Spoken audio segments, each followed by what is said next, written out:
Home to the oldest ferry in West Virginia, one of the world's most impressive single vertical gas wells, and our youngest and oldest governor, I'm Wayne Worth, and you're watching On the Road in West Virginia, R55 Counties, Tyler County.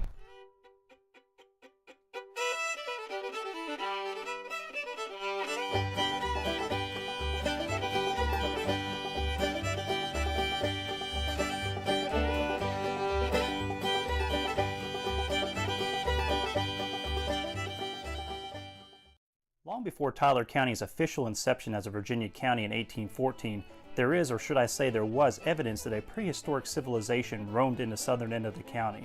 Ben's Run, which is now a quiet little Ohio River community, was once the site of some amazing prehistoric earthworks. Now I say once the site of some amazing prehistoric earthworks because by the time archaeologists from the West Virginia Geological Survey officially recorded the earthworks during the 1960s, just about all of it was visibly gone. Now, many of the early white settlers in the early 1800s described this once relic as an ancient encampment. There has even been accounts that the earthworks stretched from Ben's Run to the community of Long Reach.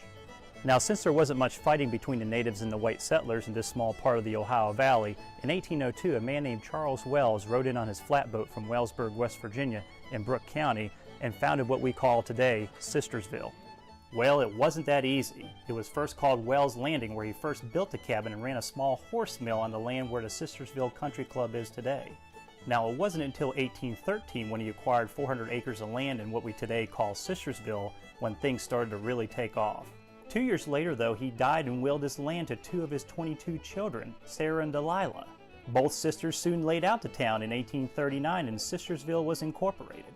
Now, one cool feature that came to town right after Sarah and Delilah inherited their father's land was the Sistersville Ferry. The ferry in Sistersville was established in 1817 and still runs today, though it only carries cars across the Ohio River instead of stagecoaches. The ferry played an important role back in the 19th century in public transportation, considering there was no bridges on the Ohio River until 1849 with the building of the Wheeling Suspension Bridge in Ohio County. Today, it is still the only way you can get from Sistersville, West Virginia to the community of Fly, Ohio. What really brought Sistersville into big time, though, was Tyler County's first big-time oil and gas boom. Tyler County probably had one of the richest oil pools in West Virginia during the late 1800s. The drilling of the Polecat Well in 1892 and Big Moses in 1894 brought an oil and gas rush to the region.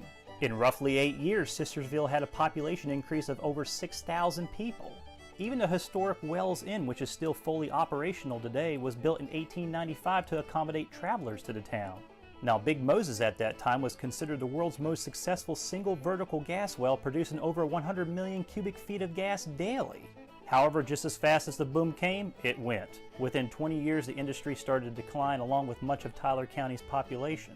Though the oil and gas industry is still a relevant industry in the county today, it doesn't nearly bring the economic vitality it did back in those early years of Big Moses. Now, up the road a piece is the town of Middleburn, not Middleborn, as I mistakenly used to call it, but Middleburn. Established by some cool dude settler named Robert Gorrell and officially named Middleburn in 1812 because it was considered the midway point of Middle Island Creek, which is West Virginia's longest creek, the town became Tyler County's second county seat and today's current one. Now, Middleburn didn't reap the benefits or was greatly impacted by the first oil and gas boom like Sistersville was, but one thing that held the town together for many years was the Tyler County High School, which is West Virginia's very first county high school. Tyler County High School opened its doors in 1908 and became the center of just about all activities in the town. Since the high school provided an opportunity for every high school-age child to attend school for free, during the early years they encouraged many students and their parents to stay in Middleburn during the week through providing an abundance of fun activities within the town. This, in essence, kept people in town, which helped sustain Middleburn economically for quite some time. The school closed its doors in 1993 and now is the Tyler County Museum, where each classroom tells a story of the history of Tyler County. Oh, and we cannot forget Dr. Nicklin's invention of the telegraph here in Middleburn in 1838. Unfortunately for Dr. Nicklin, he didn't immediately file for a patent due to being ill for several months, and old Samuel Morse, a slick professor out of the University of New York City, would be credited months later as being the telegraph's first inventor. Now, there is no friendlier place in our state than Friendly, West Virginia. Friendly, West Virginia is an Ohio River town nestled along Route 2 and is home to this guy, Lion Lenny. I bet you all are like, okay Wayne, this is getting weird. But honestly, Lion Lenny resides in Friendly and is the mascot for the Friendly Lions Club. Now, Friendly's one claim to fame in West Virginia history is that in 1937 it became an all-female municipal government, and it didn't happen by accident. The women were fed up with how bad the men were running the town, so they took over and ran the town because the men couldn't. Now, we couldn't end the story of Tyler County without talking about our youngest and oldest governor in our state's history, who, by the way, was born and raised right here in Joseph's Mills. Yes, Cecil Underwood was our youngest and oldest governor. After serving 12 years in the House of Delegates at the age of 33, he ran for governor and won.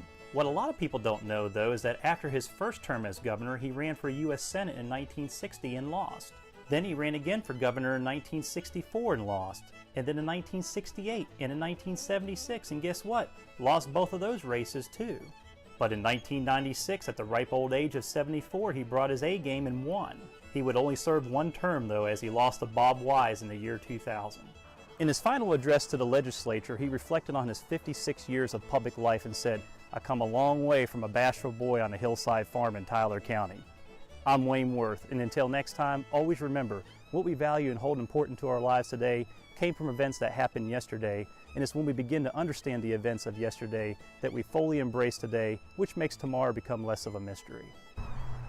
So Paden City's in two different counties. Half of it's in Tyler County and half of it's in Wetzel County. So instead of telling the story twice, once in Wetzel County, once in Tyler County, I'm going to flip a coin, and heads will tell it in Tyler County, and tails will tell it in Wetzel County. So you ready? Here we go. Oh, tails it is. Wetzel County will get the story of Paden City.